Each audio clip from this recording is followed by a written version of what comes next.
time for another video. Last video we left off was the for or the while loop. Uh, also introduced the do while loop. And this is the code kind of that we had for it and stuff, and how you can use while and if and do and a few different loops. Pretty much by now and stuff, this is starting to kind of make sense. We don't really have anything special here we can create. I thought of a few things and stuff, but we're not going to work on creating anything yet. Just because this is, again, the journey I was taking. And at the time, I was still trying to wrap my mind around how C++ works. At this point in time, I can create a couple of things and stuff, but they're not really that big of programs. But in my journey, I didn't have those things in mind, so let's continue on with what we're doing. So, for this video and stuff, we're moving on to the for loop. Let me adjust this screen here. This is where we left off with last video. Of course, over on the left we have VS Code, and on the right we have W3 Schools, and they are giving us information on how to use a for loop. So let's get started here. When you know exactly how many times you want to loop through a block of code, use the for loop instead of a while loop. And it has some syntax here of how this should look. So let's go ahead and get this marked down. So for statement 1, statement 2, and statement 3. I imagine you could probably continue going with more and more statements for a for loop, but in this case we are just doing 3 for this syntax, just to show you how this code should look. Again, I don't typically tend to leave the curly brackets up here, but I will do it for this one. So then you're going to have a block of code here that you want to run, or to be executed, I guess. And then you're going to basically end your for loop. That's basically how it's going to look. Again, you could probably have multiple lines of code there. Instead of just one, you could probably have multiple statements if you want. 1, 3, 10, etc. The more you have in there, the more complex it's going to look. Maybe the harder it's going to read, so forth and so on. So you might want to kind of organize it so it's easier to read when you have more than one, or more than what fits a single line. Anyway, statement 1 is to is executed one at a time before the execution of the code block. Statement 2 defines the condition for executing the code block, and statement 3 is executed every time after the code block has been executed. Okay, so at this point in time, I'm not sure even what this means when I ran through this the first time. So the only way I was able to figure out what it meant was to keep going through here and seeing it, trying to understand what they were talking about. Print numbers. The example below will print the number 0 to 4. And we have an example here. So let's get rid of all of this right here and write this example in here. So for integer I is 0, and then that would be the first statement right there. I is less than 5,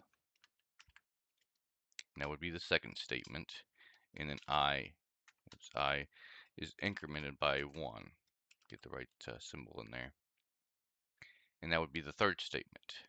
like I said, I don't know if you can just do one statement, 5 statements, etc. I imagine you probably could, but at this point in time in the journey, I am still kind of figuring this out myself. So let's go to the next line there and put in our curly brackets and put in our block of code here, standard, which is going to be a standard output of I, and then a new line. And that's pretty much it. So we'll save that, and this is pretty much our code. So we have the 3 statements, the block of code to be run, the for loop, all that sort of stuff kind of explained here. We got it saved. Let's go ahead and run it and see exactly what's going on here. So we got 0, 1, 2, 3, 4. So I is starting off at 0, the variable I, which gets printed. And then when we bring it up here again, actually we're not bringing it up here. We're going through this right here part first. So I is 0. While I is 0, we're gonna, or while I, or while, blah, I is 0, while I is less than 5, which is 0, increment by 1, and print. But here's the thing, if we were to print it first, it would go up to 1 first and then print. This is where I think that first you print it, because of it being less than 1, and then you increment it. But during my journey and stuff, I was still kind of confused on that, because I was thinking, well, wouldn't I be increased by 1 before it got printed? So why is it coming out to 0 still? So let's keep reading. Example explains. Statement 1 sets a variable before the loop starts. Integer I equals 0, or is 0. Statement 2 defines a condition for the loop. Okay, so this statement right here is just giving us pretty much that if we were outside the loop, the integer I is 0.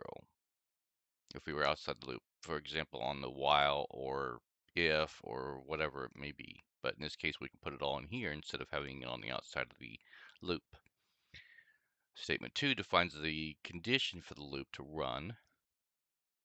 So if it was 4, this would be the condition right here. So this would be set on the outside of a while loop. This would be the condition if it was a while loop. And then if the condition is true, the loop will start over again. If the condition is false, the loop will end. So if it's just, as long as the second statement is true, we can run the loop. But if it's false, then we need to skip to outside the loop and run the next line of code. Statement 3, increase the value each time the loop, each time the code block in the loop has been executed. Let me say that one more time. Statement 3 increases a value each time the code block in the loop has been executed. So this is kind of more like instructions for the loop. We're going to have integer I as the integer, the first part of the instructions. Second part of the instructions, keep running this loop as long as I is less than 5.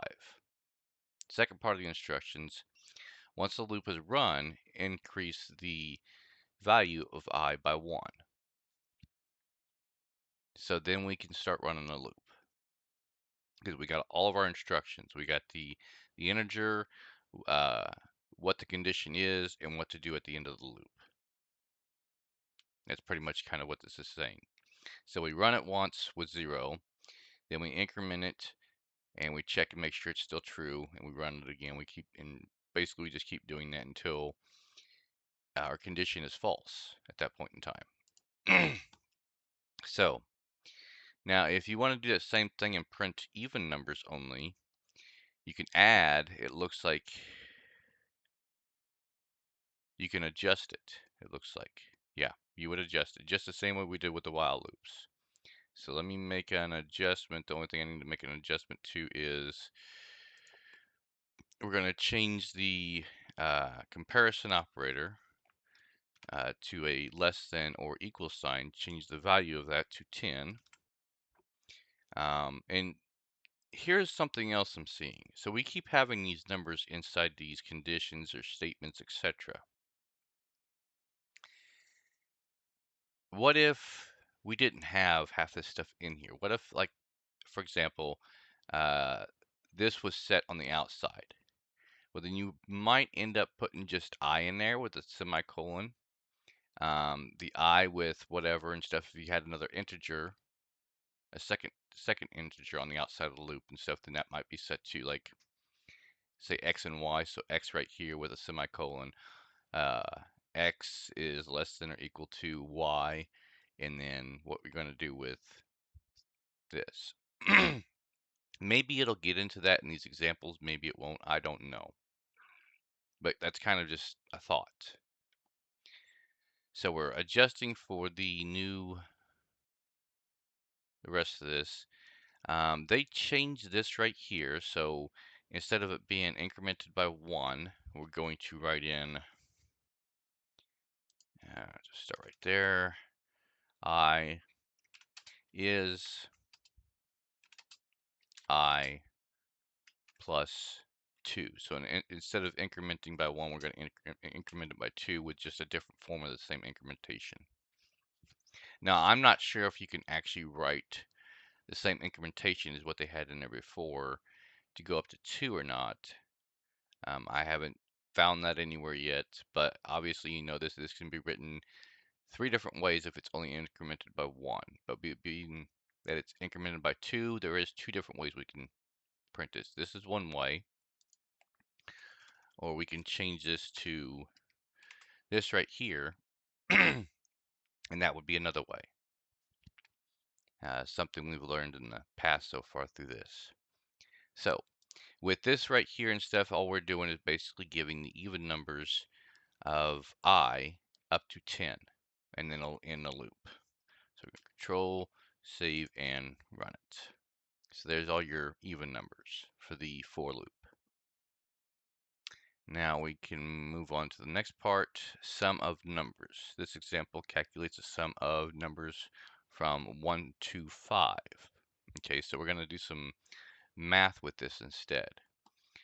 We're going to keep the integer, the variable. We're going to change the value to 1. This is 1 to 5, not 0 to 5. We're going to keep the second statement all but the value of 10. That's going to be go down to 5, obviously for the instructions right there it has. And then this one will be incremented by 1 instead of 2 again.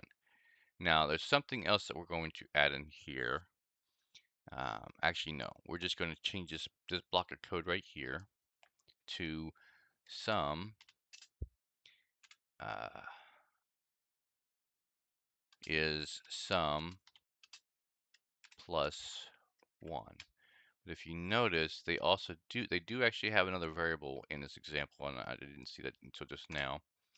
Sum, integer sum, because down below it's got that squirrely bracket because it's not defined yet. So sum is 0. Oops, there we go. Okay, so they brought in sum down here and stuff, but we didn't have it declared. We had no idea what it was and stuff because I didn't see it at the beginning there. But now we do have it. And get rid of this, clean this up a little bit more. So sum is going to be 0. It's going to be 0 plus 1. Now, how are we calculating this? So there's a little bit more to this example here.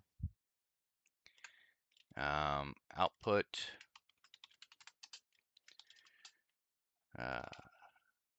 text sum is sum. Okay, it's not really telling us how the math is being done. We're incrementing it, but what it's doing is it's going to end up printing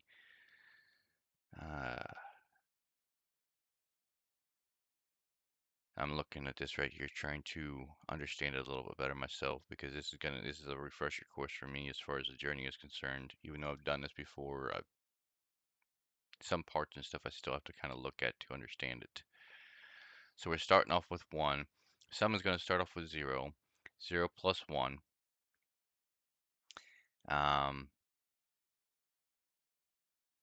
No, it's not +1. That's where I made my mistake because I didn't see it's not +1. That's where it looks confusing. It's I plus I. So it's gonna run this block of code until I ends up being uh, equal to 5. So 0 plus 1.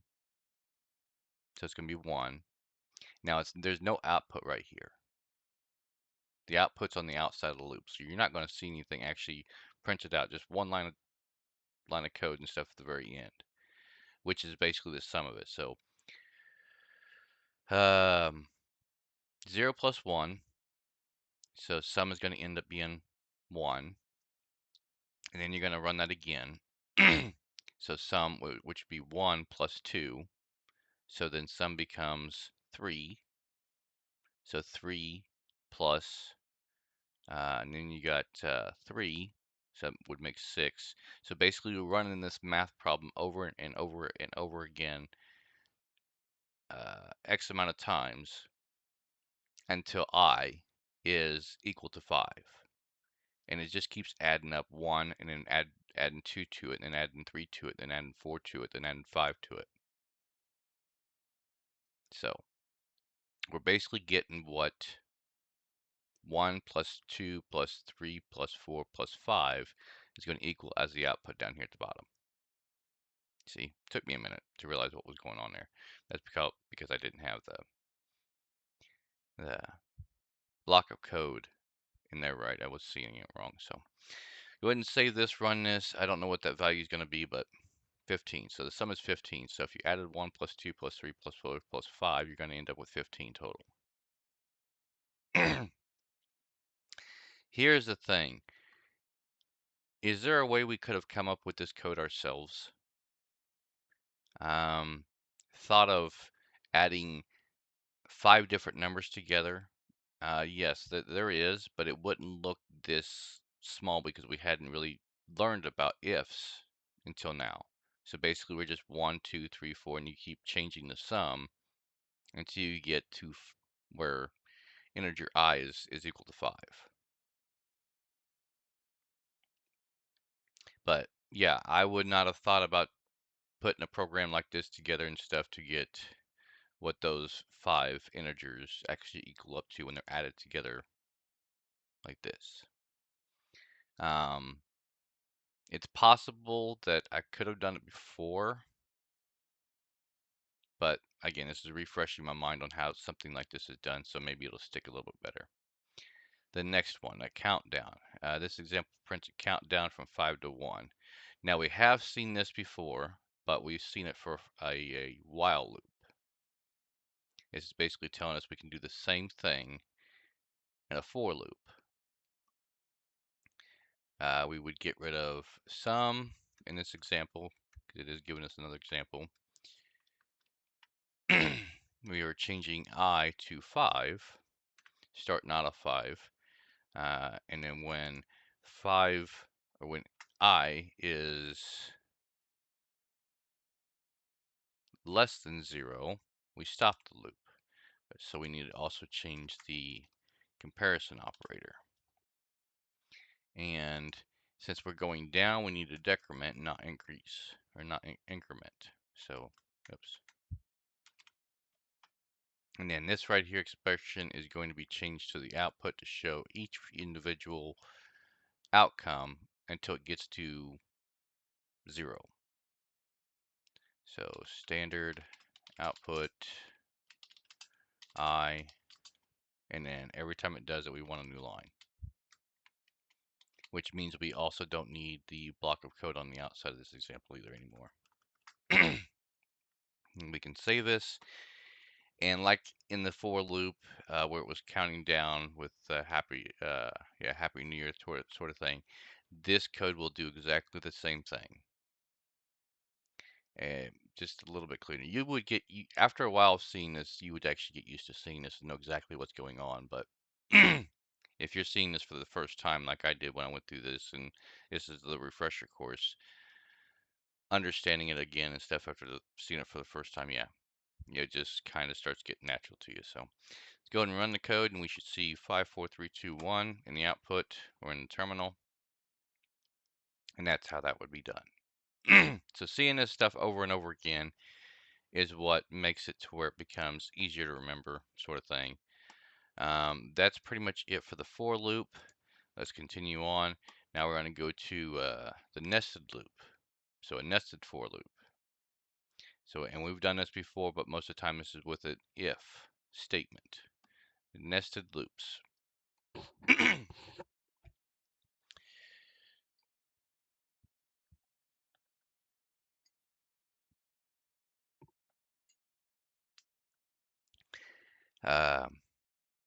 It is also possible to place a loop inside another loop. This is called nested loop.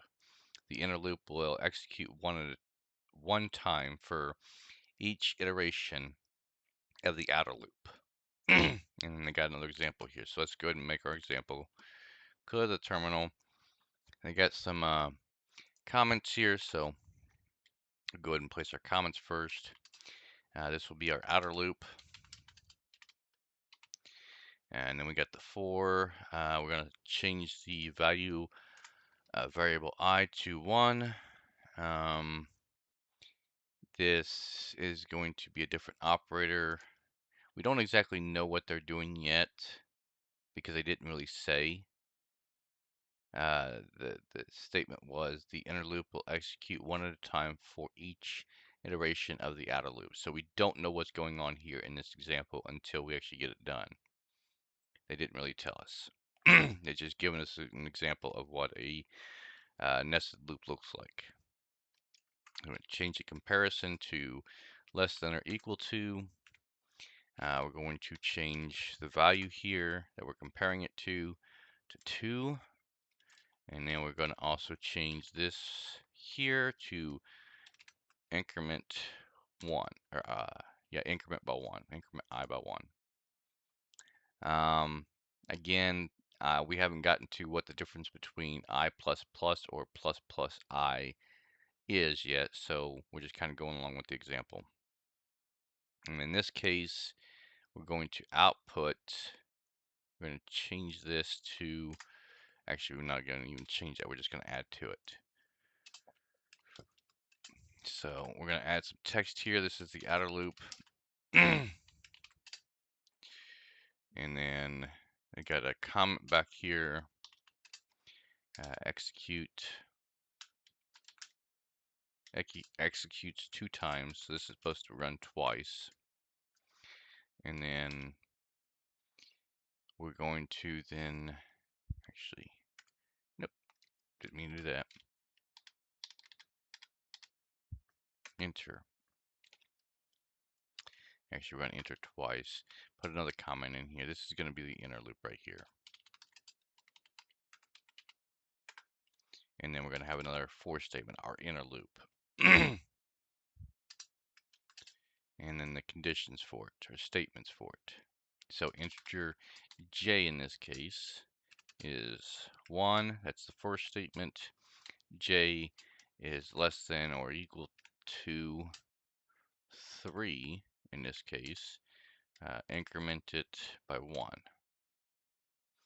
And then enter, obviously, and stuff. We got the different colors, so you can kind of try to keep track of an inner loop and an outer loop. We're going to output, actually, curly brackets first. And then we're going to output inner loop. And this one will be for J. And then they have another comment here. Should execute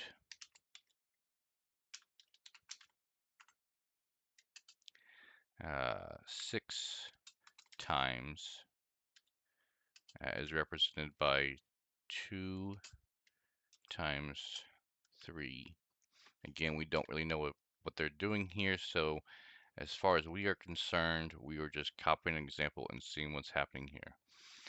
But if we take a closer look at this and try to examine it. First off, I is 1, and until I is equal to 2, we're going to run this line of code right here, and then continue moving through the loop. So we're gonna run this line of code right here, and then we're going to go on to the next part, next line. But for the next line, it's the inner loop. So this will get run once, and then we're going to go down to here and kind of do the same thing with this loop. So j is 1 while j is less than or equal to 3, and then we're going to increment j. So this will get run 3 times, and then we're going to start the loop back over because this one right here was not false yet. This will change to 2, it'll get run again, then we're going to come back down to the inner loop and do the inner loop a second time. So you're going to see outer loop once, printed out. Then you're going to see the inner loop printed out 3 times until the condition becomes false. And then since the outer loop wasn't false, we're going to run it again. And then we're going to run the inner loop again because even though we ran this once, we're running it a second time for the outer loop. So for every time the inner loop gets run, you can't actually exit the full loop, the outer loop, without this. So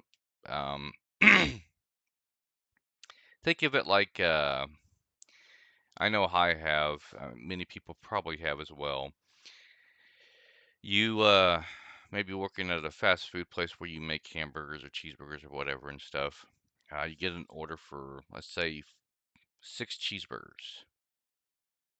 So you make the 6 cheeseburgers. You put the ingredients in there. Except for out of the 6 cheeseburgers, 4 of them are not going to have, say, pickle or ketchup or whatever. So you're going to set those 2 aside. You're going to go ahead and do everything else to them. Make them, set 2 aside before you start putting ketchup on them. Do the 2 with ketchup on them. And then once that's done, you've pretty much got both the inner loop and outer loop done. So you're going to do the first one with everything on it.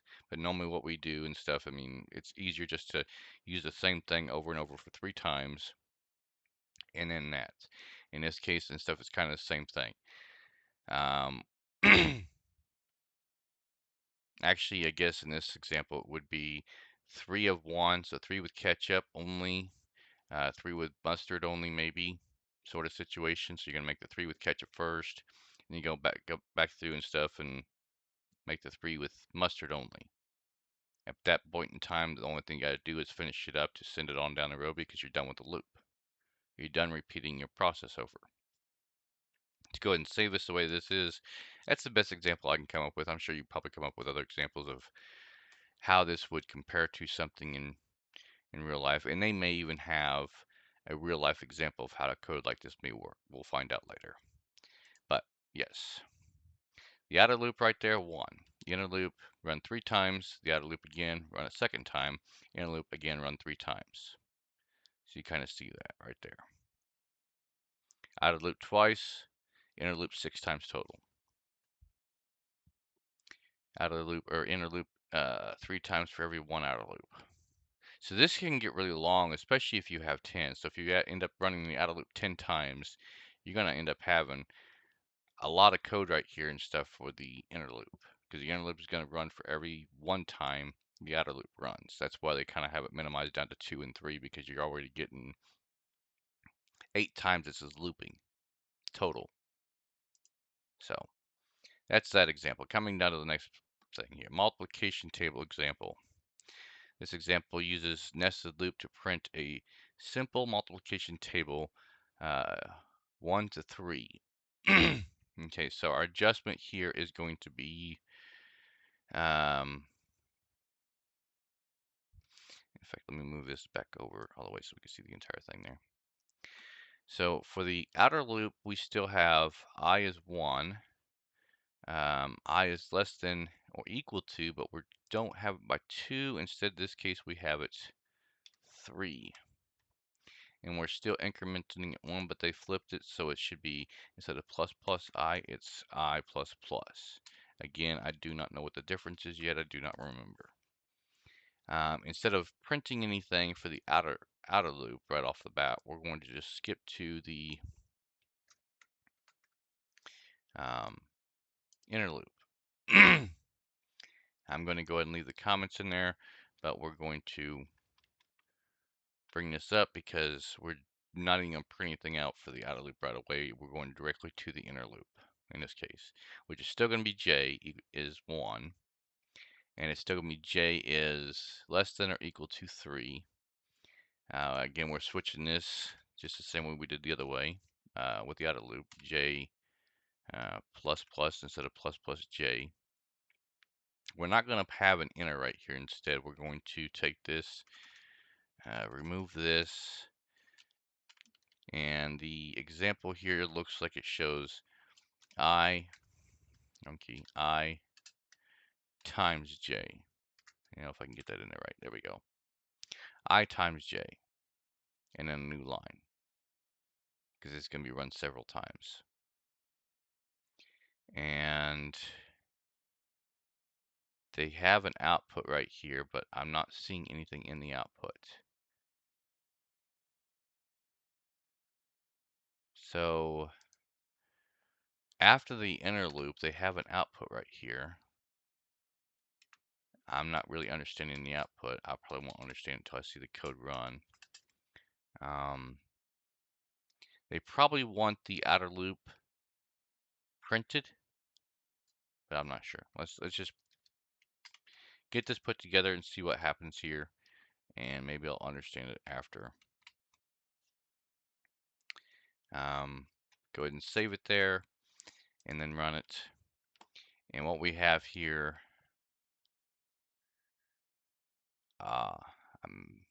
okay, so we need to change something here. So this right here doesn't need to be a new line. This needs to be that right there with a space. Save again, go to the terminal, run it again. Okay, so this is what we have. So 1, 2, 3 going across the screen there. So if it was 1 plus 2 equals 3, 2 plus 4 equals 6, 3 plus 6 equals 9. If you're going down the same way.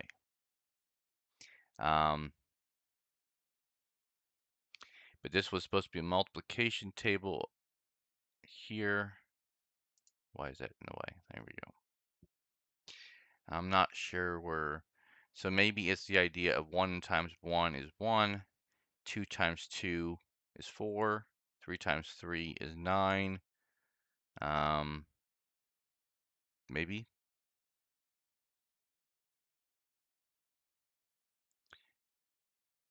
Because I'm not seeing any other kind of multiplication in this.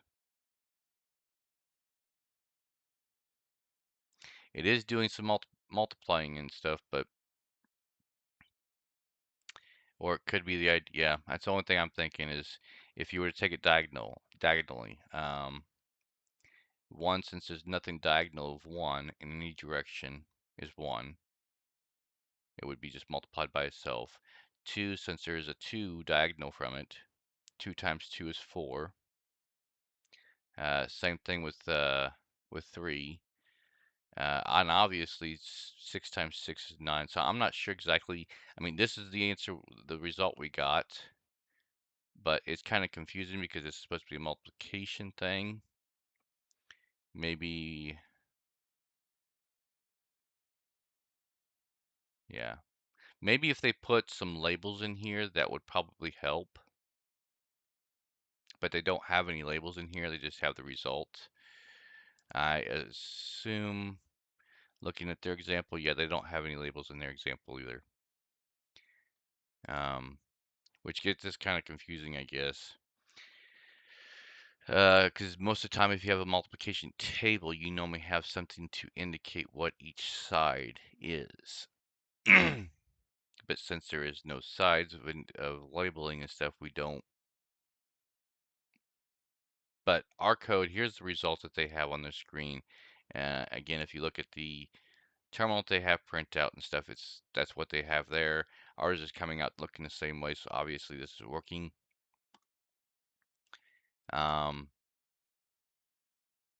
Maybe if you understand multiplication tables better than what I do, this might make more sense to you than what it does me.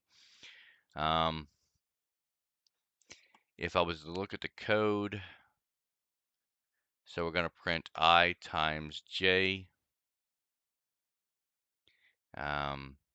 where I starts off at 1. It gets to the end of the loop, so I stays at 1 the entire time while j increments 3 times. So 1 times 1 is 1.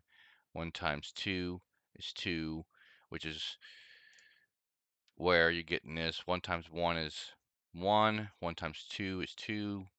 1 times 3 is 3. So there's your first run of the inner loop right there. And then we're going to increment I by 1. So that makes it 2. So now 2 times 1, because j is going to start over at 1 again, would be 2. 2 times 2 is 4. 2 times 3 is 6. Yeah, that sounds about right and stuff. Basically, this will be I going down here on this side. The 1, 2, and 3 is I. The 1, 2, and 3 going the other direction is j, or vice versa. Again, we made this code, we ran it, or when we made this program, we ran it and stuff without the labeling and stuff. You just kind of have to get creative with understanding it. I understand it better off the code than what I do off this output right here. So, and there is ways to actually put labels in this. You already know how to do outputs. So for every time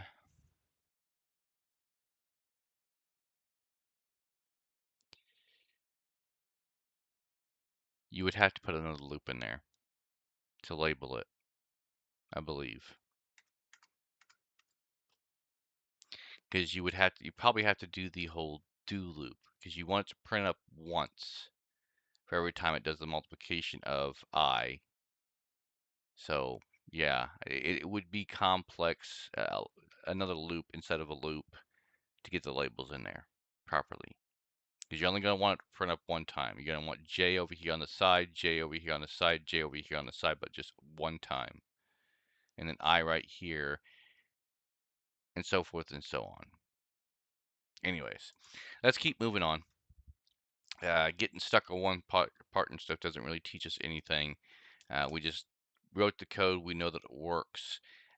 Maybe getting into another source and stuff will better explain how that is coming out to what it is coming out to. So nested loops are useful when working with tables, matrix, or multi-dimensional data structures. And I can see that being the case and stuff. We need to better understand it for it to work for us or be able to create it and stuff. So moving on to next thing, because this is the end of the nested loops, the for each loop. So there's another one. Right now we have so far, we have if statements and switch statements, or if statements and switch. We started off with while loops, and we did do while loops, and now we're going into for loops, and this one right here is for each loop. So that tells you there's a lot of different ways you can loop programs. There's also a for each loop, also known as a range-based for loops, which is used to loop through elements in an array or other data structures. I don't think we've discussed arrays yet, even though it mentions it here. No, arrays are ahead of us right now. So we are going to do something with arrays, and we've not even talked about arrays. What is an array? Unfortunately, that's just the way they have it set up. So they got some syntax here for this. So I'm going to go ahead and erase all this and start it fresh. Show you what it looks like here. So for again, it doesn't look like we're going to have statements in this one. Type, variable, name, and then I can't remember what this operator is called, and array name. And again, we don't know what arrays are at this point in our journey. I barely remember what arrays are and stuff because I haven't worked with them enough yet. So, and then we have, actually, go back over your space, put that in there. Another comment, code block to be executed. And then that's the end of the syntax there. So it looks like we got a for loop with a type, a variable name, and an array name. And then a block of code to be run.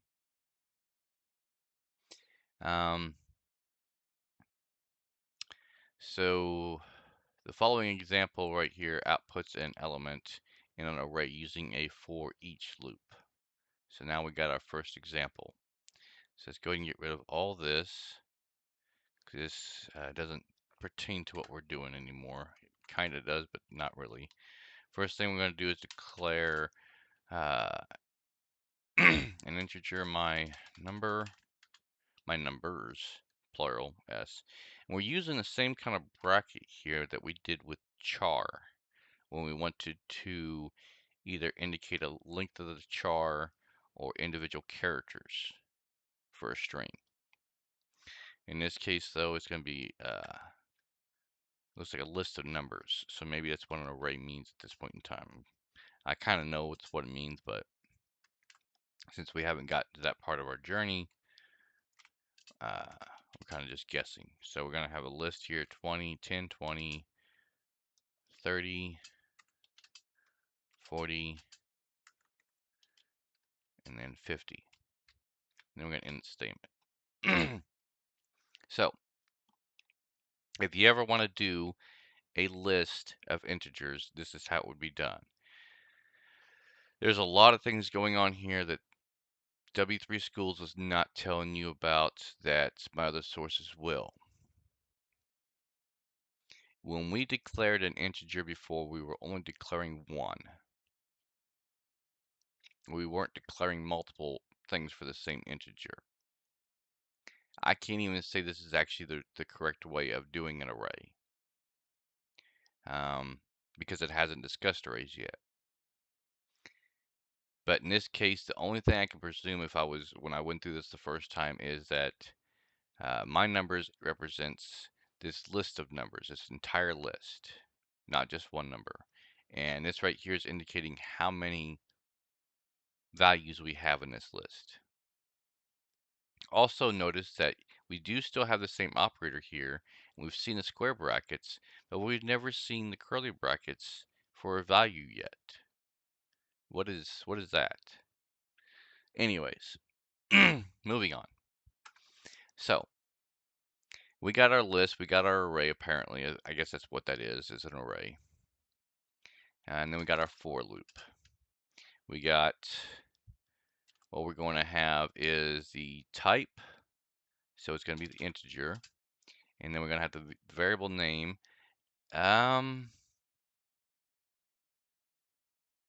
Here's the question. If we're going to have a variable name, don't we need to declare a variable first? Well, in this case, we kind of are. Integer, this is kind of, I mean, just the same thing as integer I is 0 or 1 or whatever that is, with the first statements with the first statements and stuff. That's kind of what this is. It's declaring it right off the bat, and then putting it with something else, but it's not giving it a value right off the bat. So again, kind of misleading here, but we're just going to go ahead and do this example right here just to see what happens here, because we're just seeing it, we're acknowledging it that it's there and it's possible, but and then curly brackets for this for loop, and we're going to output num new line, and then end the statement. And I don't see anything else in there. I think I got everything. So we got the whole for, like this right here, set up inside there. The for's right there, the type right there, the variable name. Apparently we're declaring it right here, which we've done that before with the first statement. And then the array name. So just remember, this is how it's set up like this. There's our array name, and that's why I'm presuming that this is an array. So we got it all set up right there. Let's go ahead and save it and run it and see what's going to happen here. Okay, so all it's doing is listing out, going down the page, 10, 20, 30, 40, 50. What if we wanted it to list it going across the page instead? All we have to do is take out this new line right here and go across. It'd probably be stuck together though. It probably would not be spaced out. I'm not even sure how you would get that like that. Let's see here. Let's see if we can get it going across the screen instead of down the screen. I think you can do it this way with a space right there. Save it, run it. Yes. So if you put it in there and then put a space after it, it won't go to the next line. It'll just continue running. And you can see it down here. In fact, here, I'll run it by itself, and there you go. So if you want it to run across the screen, in this case, put the variable. I'm going to say this variable represents the index. I guess there's probably a better word for it, but since they really didn't have, I mean, we're doing arrays right now. We haven't even discussed them, so we don't know exactly anything about this. But I'm going to guess that this right here is going to represent the position. If you remember characters and stuff, so the 0 right here, this is going to be 0. And then when you get to the next one, this is going to be 1. Next one, which would be 2. So number 2. And then the variable 30, 3, variable 40, 4, variable 50. That's the best I can do to kind of explain this right now since they haven't really explained arrays. But we know how to get it to go across the screen. We know how to get it to go down the screen. If we want to go down the screen, new line. If we want to go across the screen, add your double quotes with a space in between there. That way it leaves a space in between each output when it runs the code. So, moving on to the next example. Loop through a string. You can also use a for loop to loop through characters in a string. Okay, this is the only other place and stuff where I know we've discussed anything that even is remotely close to an array. Let's go ahead and clear the terminal out. We are going to change, actually, in fact, I'm going to add a space right there and a space right here so it's a little cleaner. But we are going to change all of this right here to standard string word, and it's going to be, I'm going to remove this right here because this is going to be text instead of integers. And then we're going to change this right here. Since we're doing a string and stuff, it'll be chars per spot of the string. So we're going to change the type to char, change the num to C, probably representing character, and then change this variable here that we had to word. And then also we're going to end up changing the output here from num to C, which is what they had right here anyways. And again, they have a new line, so yes, we can go ahead and save this, run this the way it is, and basically you're going to see hello with a space in between every character. So if you run it, you got a space in between every character. If you want to see it go down instead of across, new line per character. Save, now it goes down. So there you go. It'd be great when we get to arrays and stuff, then we'll kind of understand this whole thing of an array thing a little bit better and stuff because they haven't explained it. So at this point in time in my journey, I'm just kind of guessing at what it is and stuff since they didn't. I don't even remember. I may have even jumped down to arrays just to take a look at it and stuff just to see what this meant the first time. Okay. Note, don't worry if you don't understand the example above, which I did not when I first did this. You will learn more about arrays in C++ arrays chapter. It would have been nice if they would have done arrays first, in my opinion. The same thing with break and continue. I'm just saying. It's just good to know that it exists. This way of writing code can be done. The for each loop has been introduced in C++ since version 2011. Okay, and that looks like that's all for the for loops and the for each loop. And we've already discussed the nested loops. So we have learned a lot about a few different, well, not a lot. We've learned, we acknowledged that there are a few different types of loops to be run in programs. And all this can pertain to any kind of program. Games are considered a program. A calculator, I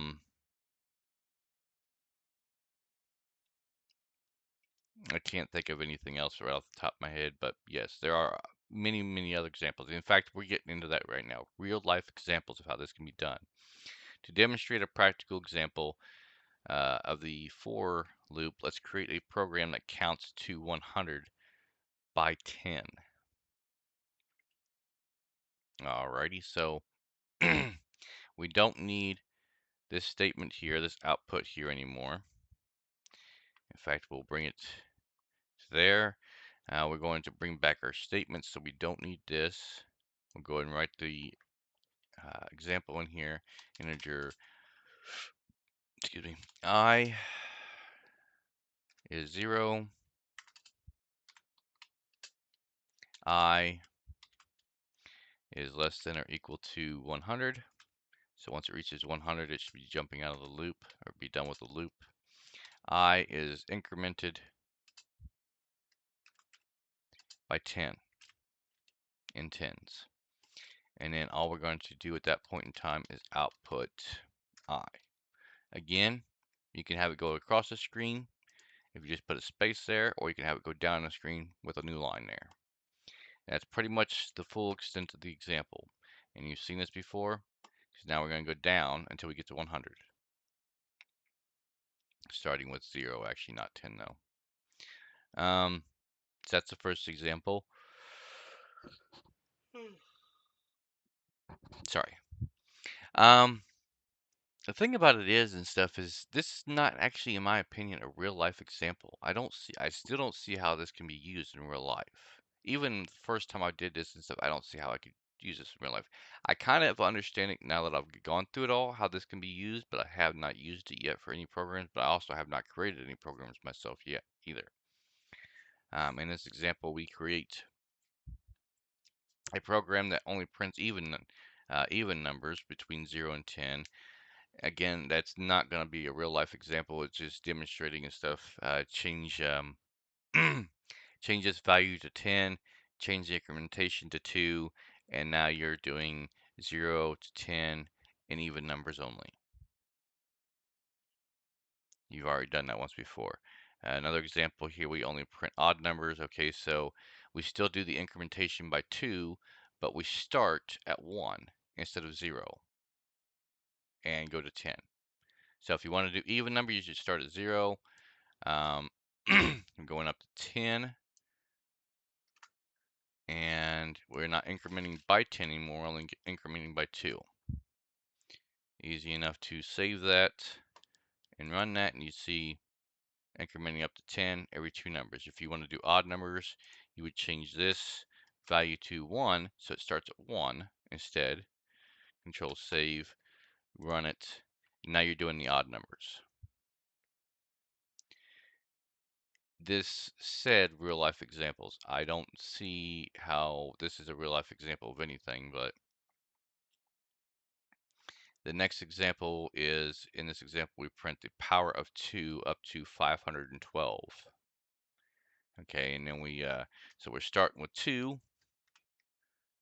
because it's obviously 2 to the power of 512. The value right here is going to be 512, and we're going to increment by 2. So this is kind of probably be a long list of numbers. In this case and stuff, I don't know if it'll fit across the screen or not, but I know going down, you're going to be having to scroll up and down to see all these numbers. But 512, we're still incrementing. No, we're not incrementing, we're multiplying. because it did the power of this time. There we go. Let's see what it looks like going down, and we'll determine, okay, so yeah, it would be 2 times 2 times 2 times 2 times 2 until you get to 512. So instead of incrementing by 1, if you want to multiply by 2, if you want to multiply by 3, if you want to divide by whatever, so you can kind of change the compound operator to whatever you want, plus, subtraction, add, subtract, multiply, and divide, and then change the value of whatever you want to do that by right there and see different outcomes of numbers. This kind of program right here and stuff, if you are trying to figure out square root, uh, power of whatever sort of thing, this kind of program can kind of show you all of it and stuff. I don't know if they still make you have to show your work or not in school, but um, doing this right here, writing this kind of program might get you some extra credit, especially if you can write the program like this and stuff and then get a screenshot of it and then send it in for homework or whatnot. Might get you some extra credit and stuff showing the teacher and stuff. Yes, I know how to even write a program that shows incrementing from 2 by the power of 2 all the way up to 512. And so now I know when it's the power of 4, 1, 2, 3, 4, or yeah, the exponent of 4. Sorry, power of 2, exponent of 4, I think it is. It's 16. Exponent of 5 is 32, sort of thing. If I'm saying that right, it's been a long time since I've been in school. But anyways, moving on to the next example. In this example, we create a program that prints the multiplication table for a specific number. Now, we kind of did that already for the nested loop. This one's going to be a little bit different. Let's see here. We're going to go ahead and keep everything we got here, but we're going to add a few things. The first thing we're going to do is we're going to add, I'm not sure if this is maybe a real life example, I don't know. Programs are good for stuff like that. They started off being great for math. Computers and programs, that was their intention, was math. That way you didn't have to write it down like this and stuff. If you knew how to build the code on a computer and you wanted to find out what it was, what the result of exponent 57 was, then you can simply write it and stuff and it would give you that without having to multiply, multiply, multiply, multiply, multiply over and over so many times until you got to it. You can just write a simple program and stuff because the languages back then and stuff, they weren't nearly as complex. There wasn't nearly as many of them, but C, I believe, would still do it. I believe. Don't quote me on that. So it also helps when you wanted to multiply huge numbers together. So you wanted to find out what 5 different groups of people, each group containing 300 people. Well, I mean, that I can kind of do right off the top of my head, but some of those couldn't and stuff. Um, Especially back when computers were first brought out. Um, or if you made an even bigger complex number and stuff, who knows? There's a lot of different ways. So, a lot of different options for this, and it's what they can use computers to make their life easier with math. Because back then and stuff, calculator wasn't even a part of the thing. They were still using I don't even remember what they're called, but so this is part of the example here. Let's go ahead and put this comment in here. Print the multiplication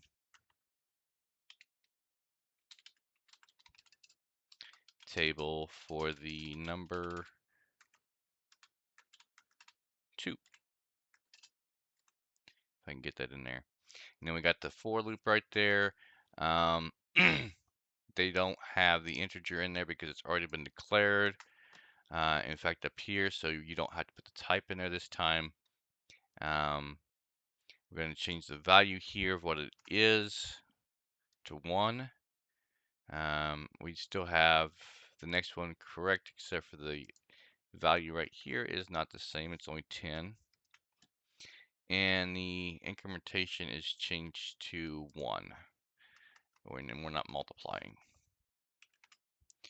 So there's that. And then we're going to do some work right over here.